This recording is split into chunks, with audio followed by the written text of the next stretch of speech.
ವಿದೇಶ ಪ್ರವಾಸದಲ್ಲಿರುವ ದರ್ಶನ್ಗೆ ಬೇಲ್ ಟೆನ್ಷನ್ ಶುರುವಾಗಿದೆ. ಇಂದು ಸುಪ್ರೀಂ ಕೋರ್ಟ್ನಲ್ಲಿ ಬೇಲ್ ಅರ್ಜಿ ವಿಚಾರಣೆ ನಡೆಯಲಿದ್ದು, ಕೊಲೆ ಆರೋಪಿ ದರ್ಶನ್ಗೆ ಬೇಲ್ ರದ್ದಾಗುತ್ತಾ ಅನ್ನುವಂತ ಟೆನ್ಷನ್ ಶುರುವಾಗಿದೆ. ಬೇಲ್ ನೀಡಿರುವಂತಹ ಹೈಕೋರ್ಟ್ ಆದೇಶವನ್ನು ಪ್ರಶ್ನಿಸಿ ರಾಜ್ಯ ಪ್ರಾಸಿಕ್ಯೂಷನ್ ಸುಪ್ರೀಂ ಕೋರ್ಟ್ ಮೆಟ್ಟಿಲೇರಿದೆ. ದರ್ಶನ್ ಸೇರಿ 7 ಆರೋಪಿಗಳ ಜಾಮೀನು ಅರ್ಜಿ ವಿಚಾರಣೆ ನಡೆಯಲಿದೆ. ರೌಡಿ ಶೀಟರ್ ಬಿಕ್ಲು ಶಿವ ಹತ್ಯೆ ಕೇಸ್ ತನಿಖಾಧಿಕಾರಿಯಾಗಿ ಕೆಜಿಹಳ್ಳಿ ಎಸಿಪಿ ಪ್ರಕಾಶ್ ರಾಥೋಡ್ ನೇಮಕಗೊಂಡಿದ್ದಾರೆ. ಭಾರತೀಯ ನಗರ ಪೊಲೀಸರಿಂದ ಕೇಸ್ ಫೈಲ್ ತಗೊಂಡು ಹೋಗಿದ್ದಾರೆ. ಇನ್ನು ನಗರ ಪೊಲೀಸ್ ಆಯುಕ್ತ ಸಿಮಂತ್ ಕುಮಾರ್ ಸಿಂಗ್ ಪ್ರತಿಕ್ರಿಯೆ ನೀಡಿದ್ದು, ಅರೆಸ್ಟ್ಗಿಂತ ಕೊಲೆಗೆ ಕಾರಣ ತಿಳಿದುಕೊಳ್ಳುವಂತಹ ಕೆಲಸ ಮಾಡಲಾಗಿದೆ. A5 ಬೈರತಿ ಬಸವರಾಜ್ ಮೇಲೆ ಬಂದ ದೂರಿನ ಆಧಾರದ ಮೇಲೆ ಎಫ್ಐಆರ್ ಮಾಡಲಾಗಿದೆ. ಸಾಕ್ಷಿಗಳ ಆಧಾರದ ಮೇಲೆ ಮುಂದಿನ ಕ್ರಮ ಕೈಗೊಳ್ಳಲಾಗುತ್ತೆ ಅಂತ ಹೇಳಿದ್ದಾರೆ. ಫೈರ್ ಅಲ್ಲಿ ಫಸ್ಟ್ ಏನ್ ಇನ್ಫಾರ್ಮೇಶನ್ ಬಂದಿದೆ ಅದರ ಮೇಲೆ ನಾವು ಕೇಸ್ ರಿಜಿಸ್ಟರ್ ಮಾಡಿದ್ದೀವಿ. ಕೇಸಲ್ಲಿ ಏನೇನು ಎವಿಡೆನ್ಸಸ್ ಬರ್ತದೆ ಅದರ ಮೇಲೆ ನಾವು ಮುಂದೆ ನಾವು ನಮ್ಮ ಕೆಲಸ ಮಾಡ್ತಾರೆ. ಈಗ ನಾವು ಯಾಕಂದ್ರೆ ಪ್ರಕರಣ ಸ್ವಲ್ಪ ಸೀರಿಯಸ್ ಗಂಭೀರವಾಗಿ ತಗೊಂಡಿದ್ದಕ್ಕೆ ನಾವು ACP ಲೆವೆಲ್ ಆಫೀಸರ್ಗೆ ನಾವು ಮಾಡಿದ್ದೀವಿ. ACP ಕೆಜಿಹಳ್ಳಿಗೆ ನಾವು ಪ್ರಕರಣದ ಇನ್ವೆಸ್ಟಿಗೇಷನ್ ಕೊಟ್ಟಿದ್ದೀವಿ. ಮತ್ತೆ ಬೇರೆ IIM ಕೂಡ ನೋಡ್ತಾ ಇದ್ದೀವಿ. ಈ ಸ್ಟೇಷನ್ ಮತ್ತೆ ಬೇರೆ ಸ್ಟೇಷನ್ ಕೂಡ ಏನಾದರೂ ಹಳೆ ಅಫೆನ್ಸಸ್ ಆಗಿದೆ ಅದೆಲ್ಲ. ದಕ್ಷಿಣ ಕನ್ನಡ ಜಿಲ್ಲೆಯ ಗ್ರಾಮೀಣ ಭಾಗದಲ್ಲಿ ನಿರಂತರವಾಗಿ ಮಳೆಯಾಗ್ತಾ ಇದೆ. ಬಂಟ್ವಾಳ ತಾಲೂಕು ವ್ಯಾಪ್ತಿಯಲ್ಲಿ ಸತತವಾಗಿ ಮಳೆ ಸುರಿತಾ ಇದ್ದು, ಬಂಟ್ವಾಳ ತಾಲೂಕು ವ್ಯಾಪ್ತಿಯ ಶಾಲೆಗಳಿಗೆ ರಜೆ ಘೋಷಣೆ ಮಾಡಲಾಗಿದೆ. ಅಂಗನವಾಡಿ ಪ್ರೌಢಶಾಲೆಗಳಿಗೆ ರಜೆ ಘೋಷಿಸಿ ಬಂಟ್ವಾಳ ತಹಶೀಲ್ದಾರ್ ಆದೇಶವನ್ನು ಹೊರಡಿಸಿದ್ದಾರೆ. ಇನ್ನು ಮಂಗಳೂರು, ಉಳ್ಳಾಲ, ಪುತ್ತೂರು, ಬಂಟ್ವಾಳ, ಮುಲ್ಕಿ, ಮೂಡಬಿದ್ರೆ ತಾಲೂಕಿನ ಶಾಲೆಗಳಿಗೂ ಕೂಡ ರಜೆ ಘೋಷಿಸಲಾಗಿದೆ. ದಾವಣಗೆರೆಯಲ್ಲಿ ನಿನ್ನೆ ಸುರಿದಂತಹ ಗಾಳಿ ಮಳೆಗೆ ಮನೆಗಳ ಮೇಲೆ ಬೃಹತ್ತಾದಂತಹ ಮರ ಉರುಳಿದೆ. ಗಾಂಧಿನಗರದ ಗುಂಡಿಹೊಲದಲ್ಲಿ ಈ ಘಟನೆ ನಡೆದಿದೆ. ಬೃಹತ್ ಮರ ಉರುಳಿದ ಹಿನ್ನೆಲೆಯಲ್ಲಿ 4 ಮನೆಗಳು ಜಖಂಗೊಂಡಿದೆ. ಅದೃಷ್ಟವಶಾತ್ ಯಾವುದೇ ಪ್ರಾಣಹಾನಿ ಸಂಭವಿಸಿಲ್ಲ. ಸ್ಥಳೀಯ ನಿವಾಸಿಗಳು ಪರಿಹಾರಕ್ಕಾಗಿ ಆಗ್ರಹಿಸಿದ್ದಾರೆ.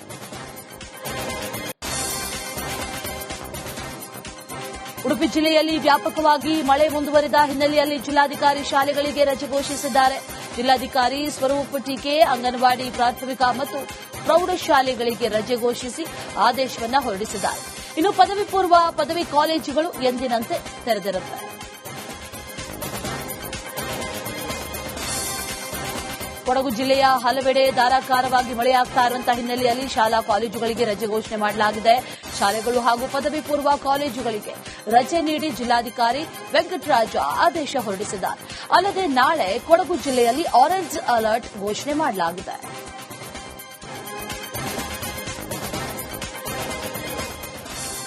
ದೋಣಿ ಮಗುಚಿ 3 ಮೀನುಗಾರರು ಸಮುದ್ರ ಪಾಲಾಗಿದ್ದು, ಮಂಗಳವಾರ ಮೀನುಗಾರಿಕೆಗೆ ತೆರಳಿ ವಾಪಸ್ಸಾಗುವಂತಹ ಸಂದರ್ಭದಲ್ಲಿ ದೋಣಿ ಮಗುಚಿತ್ತು. ಇದೀಗ ಮತ್ತೋರ್ವ ಮೀನುಗಾರನ ಮೃತದೇಹ ಪತ್ತೆಯಾಗಿದೆ. ಜಗದೀಶ್ ಖಾರ್ವಿ ಮೃತದೇಹ ಕೋಡಿ ಕಿನಾರಾ ಬಳಿ ಪತ್ತೆಯಾಗಿದೆ. ಲೋಹಿತ್ ಖಾರ್ವಿ ಮೃತದೇಹ ಕೂಡ ಕೋಡಿಯಲ್ಲಿ ಪತ್ತೆಯಾಗಿತ್ತು. ಸುರೇಶ್ ಖಾರ್ವಿಗಾಗಿ ಶೋಧ ಕಾರ್ಯ ಈಗ ಮುಂದುವರೆದಿದೆ.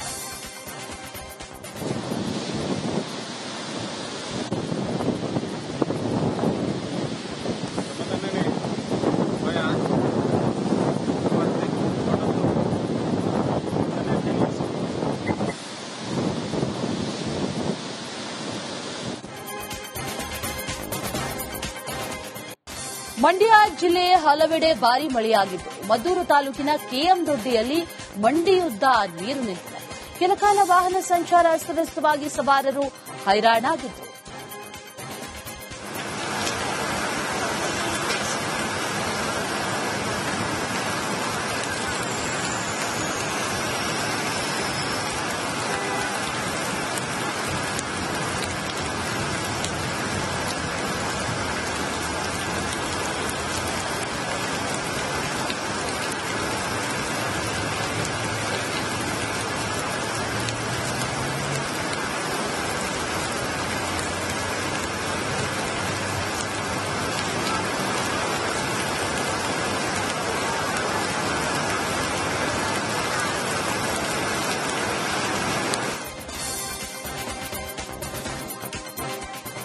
ಕೋಲಾರದಲ್ಲಿ ಮಾಜಿ ಸಂಸದ ಎಸ್ ಮುನಿಸ್ವಾಮಿ ಕಾಂಗ್ರೆಸ್ ವಿರುದ್ಧ ವಾಗ್ದಾಳಿ ನಡೆಸಿದ್ದಾರೆ.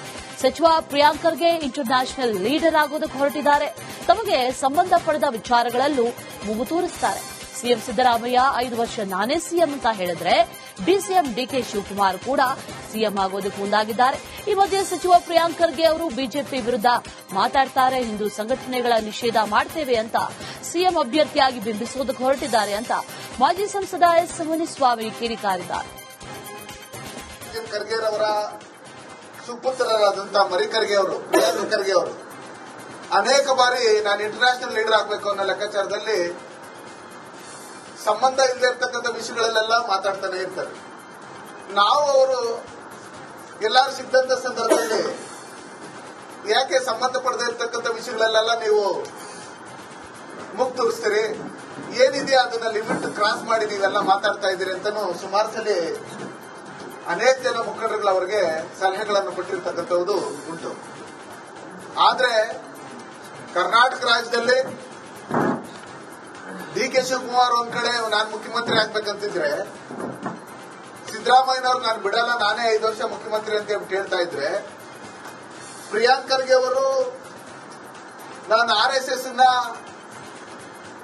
ನಮ್ಮ ಸರ್ಕಾರ ಬಂದ್ರೆ ಬ್ಯಾನ್ ಮಾಡ್ತೀರಿ ಅಂತ ಹೇಳೋದ್ರ ಮುಖಾಂತರ ನಾವು ಟೀಕೆ ಮಾಡೋದ್ರಲ್ಲಿ ಇವರಿಬ್ಬರಿಗಿನ್ನ ನಾನೇ ಮೇಲೂ, ನನ್ನನ್ನೇ ಮುಖ್ಯಮಂತ್ರಿ ಮಾಡ್ರಿ ಅನ್ನೋ ಒಂದು ಮನಸ್ಸಲ್ಲಿ ಇಟ್ಕೊಂಡು ಸಂಬಂಧಪಡದೇ ಇರತಕ್ಕಂಥ ವಿಷಯಗಳಲ್ಲಿ, ಅವ್ರ ಇಲಾಖೆಗೆ ಸಂಬಂಧಪಡದೇ ಇರತಕ್ಕಂಥ ವಿಷಯಗಳಲ್ಲಿ ಅನೇಕ ಬಾರಿ ಬೇಕಾಬಿಟ್ಟಿ ಮಾತಾಡ್ತಾ ಇರತಕ್ಕಂಥದ್ದನ್ನ ನಾವು ನೋಡಿದ್ದೀವಿ. ಡಿಕೆ ಶಿವಕುಮಾರ್ ಮುಖ್ಯಮಂತ್ರಿ ವಿಚಾರವಾಗಿ ಕೋಲಾರದಲ್ಲಿ ಸಣ್ಣ ಕೈಗಾರಿಕೆ ಮತ್ತು ಸಾರ್ವಜನಿಕ ಉದ್ದಿಮೆಗಳ ಸಚಿವ ಶರಣಬಸಪ್ಪ ದರ್ಶನಾಪುರ ಪ್ರತಿಕ್ರಿಯಿಸಿದ್ದಾರೆ. ಡಿಕೆ ಶಿವಕುಮಾರ್ ಸಿಎಂ ಆಗುವುದನ್ನು ಹೈಕಮಾಂಡ್ ನಿರ್ಧಾರ ಮಾಡ್ತಾರೆ.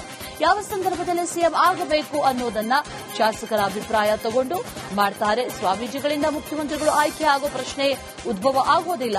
ಸಿಎಂ ಆಗಬೇಕಾದ್ರೆ ಮೆಚಾರಿಟಿ ಬರಬೇಕು ಅಂತ ಹೇಳಿದ್ದಾರೆ.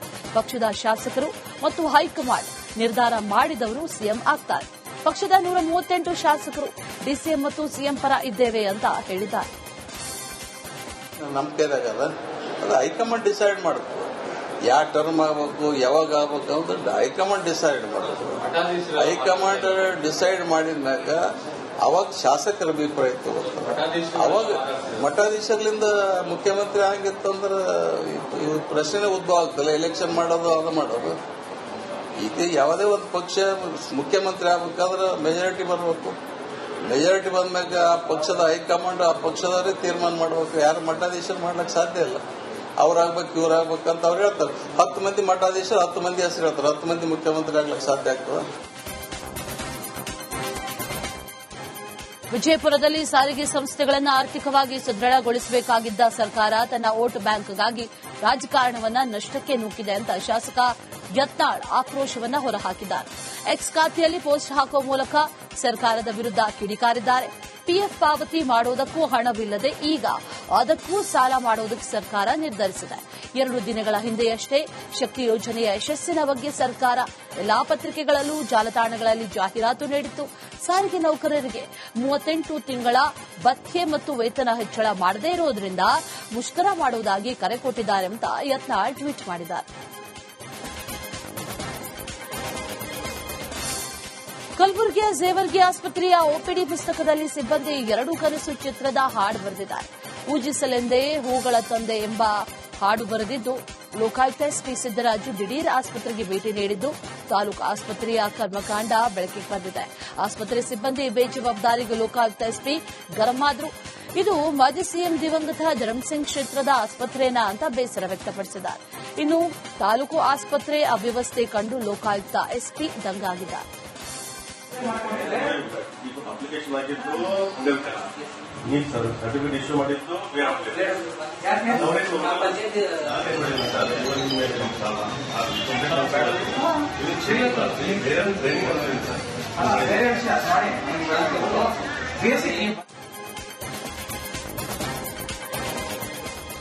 ಕೊಪ್ಪಳದಲ್ಲಿ ಡ್ರಗ್ಸ್ ಜಾಲದ ಬಗ್ಗೆ ಬಿಜೆಪಿ ರಾಜ್ಯ ಪ್ರಧಾನ ಕಾರ್ಯದರ್ಶಿ ಪಿ ರಾಜು ಪ್ರತಿಕ್ರಿಯಿಸಿದ್ದಾರೆ. ಬಸವರಾಜ ಬೊಮ್ಮಾಯಿ ಸರ್ಕಾರದಲ್ಲಿ ಡ್ರಗ್ ವಿರುದ್ಧ ದೊಡ್ಡ ಅಭಿಯಾನವನ್ನ ನಡೆಸಿದ್ರು. ಆದರೆ ಈಗ ಪ್ರಿಯಾಂಕ್ ಖರ್ಗೆ ಆಪ್ತ ಲಿಂಗರಾಜ್ ಕಾಜಾ ಕೇಸಲ್ಲಿ ಅರೆಸ್ಟ್ ಆಗಿದ್ದಾರೆ. ಈ ಲಿಂಗರಾಜ್ನನ್ನ ಯಾಕೆ ಕರ್ನಾಟಕ ಪೊಲೀಸರು ಬಂಧಿಸಿಲ್ಲ? ಮಹಾರಾಷ್ಟ್ರ ಪೊಲೀಸರು ಯಾಕೆ ಬಂಧನ ಮಾಡಿದ್ರು? ಈ ಸರ್ಕಾರ ಗೃಹ ಇಲಾಖೆ ಡ್ರಗ್ ಪೆಡ್ಲರ್ಗಳನ್ನ ರಕ್ಷಣೆ ಮಾಡ್ತಾ ಇದೆ ಅಂತ ಆಕ್ರೋಶವನ್ನು ವ್ಯಕ್ತಪಡಿಸಿದ್ದಾರೆ. ಡ್ರಗ್ ಜಾಲದಲ್ಲಿ ಸಿಲುಕಿಕೊಂಡಿರೋದು ನಾಮಕಾವಸ್ಥೆ ಅಷ್ಟೇ. ಲಿಂಗರಾಜನಂತವರು ಇನ್ನೂ ಬಹಳ ಜನ ಇದ್ದಾರೆ. ಈ ಡ್ರಗ್ ಪೆಡ್ಲರ್ಗಳಿಗೆ ಪ್ರಿಯಾಂಕ್ ಖರ್ಗೆ ರಕ್ಷಣೆ ಕೊಡ್ತಿದ್ದಾರೆ. ಈ ಸರ್ಕಾರ ಡ್ರಗ್ ಪೆಡ್ಲರ್ಗಳ ವಿಚಾರದಲ್ಲಿ ಯಾಕೆ ಜಾಣ ಮೌನ ವಹಿಸಿದೆ ಅಂತ ಕಿಡಿಕಾರಿದ್ದಾರೆ.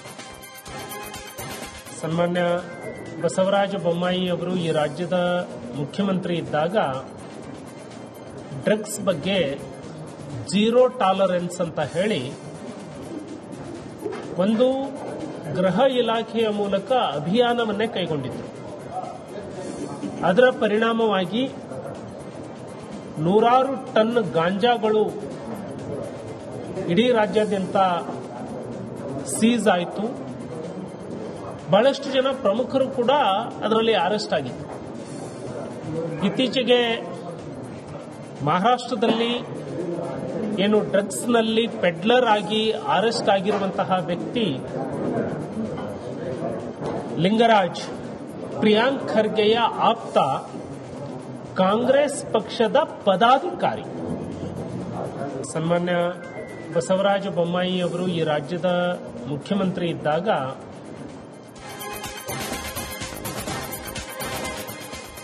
ಯುಗಾದಿ ಆರಂಭದಲ್ಲಿ ಬಳ್ಳಾರಿ ಜಿಲ್ಲೆಯಾದ್ಯಂತ ಉತ್ತಮ ಮಳೆಯಾಗಿತ್ತು. ಹೀಗಾಗಿ ಬಿತ್ತನೆ ಮಾಡಬೇಕು ಅಂತ ರೈತರು ಭೂಮಿಯನ್ನ ಹದ ಮಾಡಿದ್ರು.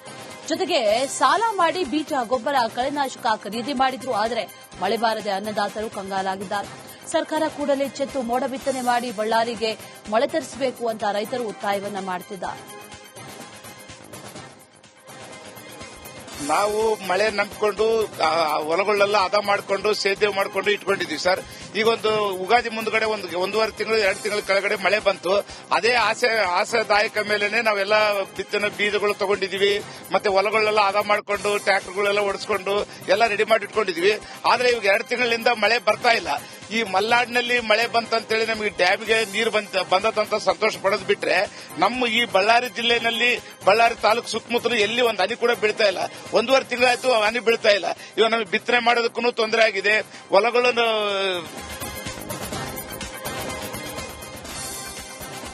ಸುಮಾರು 5 ವರ್ಷಗಳ ಹಿಂದೆ ಚಂಡಮಾರುತದ ಪರಿಣಾಮ ಪಡುಬಿದ್ರಿ ಬೀಚ್ ಸ್ವಲ್ಪ ದೂರದ ಸಮುದ್ರದಲ್ಲಿ ಟಗ್ ಮುಳುಗಡೆ ಆಗಿತ್ತು. ಗುಜರಾತ್ ಮೂಲದ ವಿಎಸ್ ಮೈರೇನ್ ಸರ್ವಿಸ್ ಕಂಪನಿಗೆ ಸೇರಿದಂತಹ ಟಗ್ ಬರೋಬ್ಬರಿ 160 ಟನ್ ಭಾರ ಇದೆ. ಇದರಿಂದ ಸಾಂಪ್ರದಾಯಿಕ ಮೀನುಗಾರಿಕೆಗೂ ಅಡ್ಡಿಯಾಗ್ತಾ ಇದೆ. ಅಲ್ಲದೆ ಬೀಚ್ಗೆ ಬರುವಂತಹ ಪ್ರವಾಸಿಗರ ಸೆಲ್ಫಿ ಹುಚ್ಚು ಕೂಡ ಹೆಚ್ಚಾಗಿದೆ. ಈ ಸಂಬಂಧ ಅಧಿಕಾರಿಗಳು ಟಗ್ ಅನ್ನು ತೆರವುಗೊಳಿಸುವಂತೆ ಆಗ್ರಹಿಸಿದ್ದಾರೆ.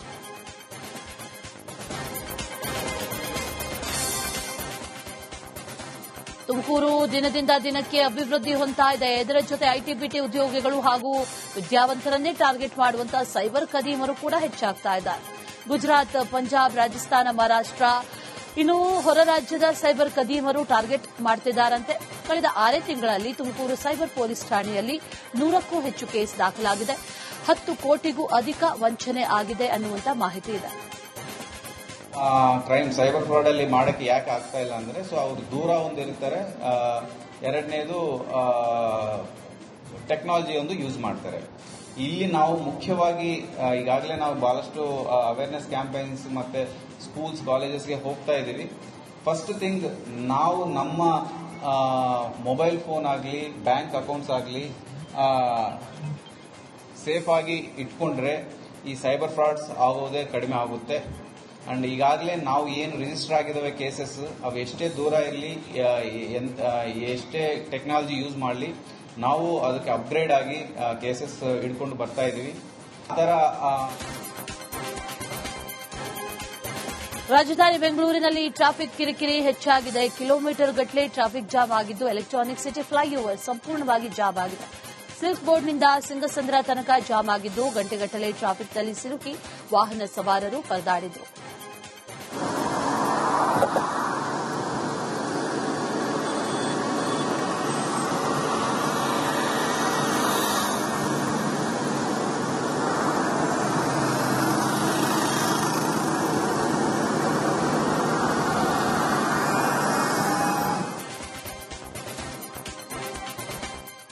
ಲಾಂಚ್ ಮೂಲಕ ಬರ್ತಾ ಇದ್ದಂತ ಭಕ್ತರನ್ನೇ ನಂಬಿಕೊಂಡು ಜೀವನ ನಡೆಸ್ತಾ ಇದ್ದಂಥವರಿಗೆ ಇದೀಗ ವ್ಯಾಪಾರವೇ ಇಲ್ಲದಂತಾಗಿದೆ.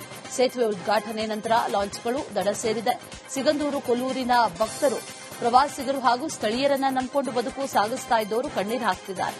ಭಕ್ತರು, ಪ್ರವಾಸಿಗರು ನೇರವಾಗಿ ಸೇತುವೆ ಮೂಲಕ ದೇಗುಲ ತಲುಪ್ತಾ ಇದ್ದಾರೆ. ಹೀಗಾಗಿ ಸ್ಥಳೀಯ ಸಣ್ಣ ಪುಟ್ಟ ಅಂಗಡಿಗಳಿಗೆ ವ್ಯಾಪಾರ ಇಲ್ಲದಂತಾಗಿದೆ.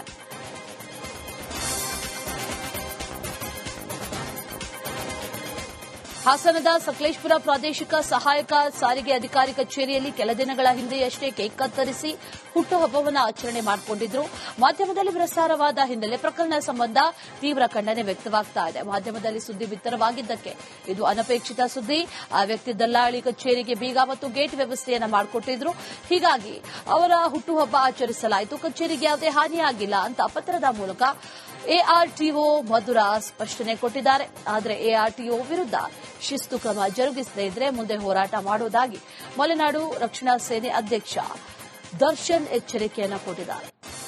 ಆರ್ಟಿಒ ಕಚೇರಿಯ ಅಧಿಕಾರಿ ಮಧುರ ಹಾಗೂ ಸಿಬ್ಬಂದಿ ವರ್ಗದವರು ಅದೇ ಕಚೇರಿಯ ಒಬ್ಬ ದಲ್ಲಾಳಿಯ ಹುಟ್ಟುಹಬ್ಬವನ್ನು ವಿಜೃಂಭಣೆಯಿಂದ ಆಚರಿಸಿರ್ತಾರೆ. ಇದರ ಬಗ್ಗೆ ನಾವು ಇದೇ ಮೊನ್ನೆ 13ನೇ ತಾರೀಕು ಜಿಲ್ಲಾ ಉಸ್ತುವಾರಿ ಸಚಿವರು ರಾಜಣ್ಣ ಅವರು ಹಾಸನಕ್ಕೆ ಬಂದಾಗ ಸಹ ಮಲೆನಾಡು ರಕ್ಷಣಾ ಸೇನೆಯಿಂದ ಆತರ ಹುಟ್ಟುಹಬ್ಬವನ್ನ ಸರ್ಕಾರಿ ಕಚೇರಿಯೊಳಗೆ ಸರ್ಕಾರಿ ಕೆಲಸದ ಸಮಯದಲ್ಲಿ ಆಚರಿಸಿ ಸಾರ್ವಜನಿಕ ಕೆಲಸಗಳಿಗೆ ಅಡ್ಡಿ ಉಂಟು ಮಾಡಿದ ಎಲ್ಲಾ ಅಧಿಕಾರಿಗಳನ್ನು ಸಸ್ಪೆಂಡ್ ಮಾಡಬೇಕು ಅಂತ ಒಂದು ಮಲೆನಾಡು ರಕ್ಷಣಾ ಸೇನೆ ಕಡೆಯಿಂದ ಉಸ್ತುವಾರಿ ಸಚಿವರಿಗೂ ಸಹ ನಾವು ಒಂದು ಮನವಿಯನ್ನು ಸಲ್ಲಿಸುತ್ತೀವಿ. ಆದಾಗ್ಯೂ ಕೂಡ ಇದುವರೆಗೆ ಯಾವುದೇ ಒಂದು ಜಿಲ್ಲಾಡಳಿತ ಆಗಲಿ, ಸಾರಿಗೆ ಇಲಾಖೆ ಆಗಲಿ, ಕರ್ನಾಟಕ ಸರ್ಕಾರ ಆಗಲಿ ಯಾವುದೇ ರೀತಿ ಒಂದು ಕ್ರಮ. ಅಪ್ರಾಪ್ತ ಬಾಲಕಿಗೆ ಪ್ರೀತ್ಸೆ ಅಂತ ಬೆನ್ನು ಬಿದ್ದಂತಹ ಯುವಕನನ್ನ ಪೊಲೀಸರು ಜೈಲಿಗೆ ಕಳುಹಿಸಿದ್ದಾರೆ. ಬೀದರ್ ನಗರದ ಸರ್ಕಾರಿ ಹಾಸ್ಟೆಲ್ನಲ್ಲಿ ವಾಸಿಸುವ ವಿದ್ಯಾರ್ಥಿನಿ ಶಾಲೆಗೆ ಹೋಗ್ತಾ ಇದ್ದಾಗ ದಾರಿಯಲ್ಲಿ ಅಡ್ಡಗಟ್ಟಿ ಪ್ರೀತಿ ಮಾಡುವಂತೆ ಕಿರುಕುಳ ನೀಡ್ತಾ ಇದ್ದಂತೆ. ವಿನೋದ್ ಎಂಬಾತ ಪ್ರತಿದಿನ ಕಿರುಕುಳ ನೀಡ್ತಾ ಇದ್ದಾನೆ ಅಂತ ಬಾಲಕಿಯ ತಂದೆ ಮಹಿಳಾ ಠಾಣೆಗೆ ದೂರು ಕೊಟ್ಟಿದ್ದಾರೆ. ಕೂಡಲೇ ಚಿತ್ತಪ್ ಮಹಿಳಾ ಪೊಲೀಸರ ವಿಶೇಷ ತಂಡ ಯುವಕನನ್ನ ಬಂಧಿಸಿ ವಿಚಾರಣೆ ನಡೆಸಿದ್ದಾರೆ.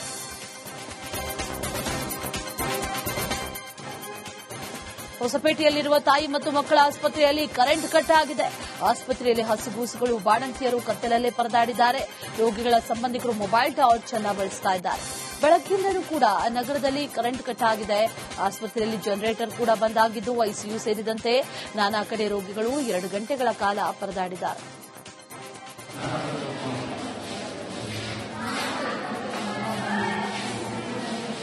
ಕರೆಂಟ್ ಹೋಗ್ಯದ ಯಾವಾಗಿಂದ ಹೋಗ್ಯದ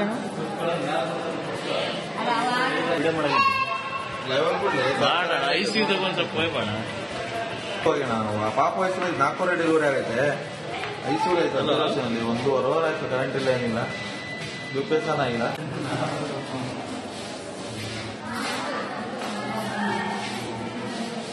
ಕರೆಂಟ್ ಹೋಗ್ಯದ. ಹಾವೇರಿಯ ಅಗಡಿ ಗ್ರಾಮದಲ್ಲಿ ಯೂರಿಯಾ ಗೊಬ್ಬರಕ್ಕೆ ರೈತರು ಮುಗಿಬಿದ್ದಿದ್ದಾರೆ. ಅಗಡಿ ಗ್ರಾಮದಲ್ಲಿ ಅನ್ನದಾತರು ಗೊಬ್ಬರಕ್ಕೆ ಮುಗಿಬಿದ್ದಿದ್ದಾರೆ. ಗ್ರಾಮೀಣ ಕೃಷಿ ಸಹಾಯಕ ಸಂಘದ ಮುಂದೆ ಜಮಾವಣೆಗೊಂಡು ಜಿಟಿ ಮಳೆ ನಡುವೆ ಗೊಬ್ಬರ ಪಡೆಯುವುದಕ್ಕೆ ಸರ್ಕಸ್ ಮಾಡಿದ್ದಾರೆ. ನೂರಾರು ರೈತರು ಜಮಾವಣೆ ಆಗಿದ್ದರಿಂದ ಸಿಬ್ಬಂದಿ ಸೊಸೈಟಿಗೆ ಬೀಗ ಹಾಕಿಕೊಂಡು ಹೋಗಿರುವಂತಹ ಆರೋಪ ಕೂಡ ಕೇಳಿಬಂದಿದೆ.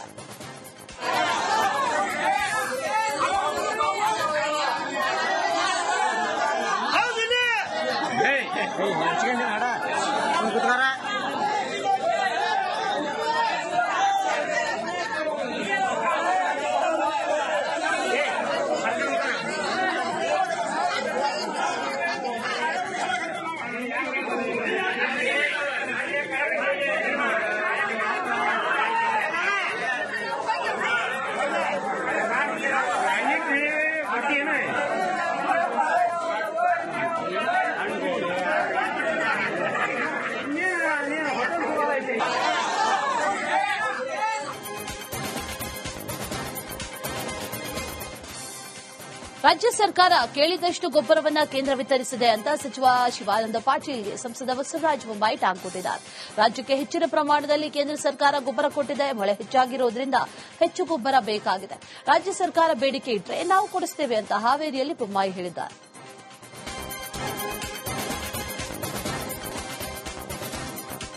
ಮಂಗಳೂರಿನ ಸವಣೂರಿನ ಅರೇಲ್ತಡಿ ದೇವಸ್ಥಾನಕ್ಕೆ ಗಂಗಾವತಿ ಶಾಸಕ ಗಾಲಿ ಜನಾರ್ದನ್ ರೆಡ್ಡಿ ಭೇಟಿ ನೀಡಿದರು.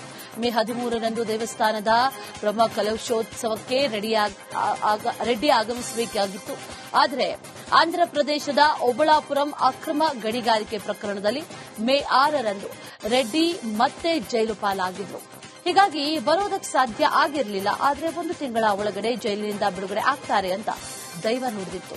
ದೈವದ ಅಭಯದಂತೆ 1 ತಿಂಗಳ ಒಳಗೆ ಗಾಲಿ ಜನಾರ್ದನ್ ರೆಡ್ಡಿ ಬಿಡುಗಡೆಯಾಗಿದ್ದು, ಸಂಕ್ರಮಣದ ವಿಶೇಷ ದಿನದಂದು ದೈವಸ್ಥಾನಕ್ಕೆ ಭೇಟಿ ನೀಡಿದ್ದಾರೆ.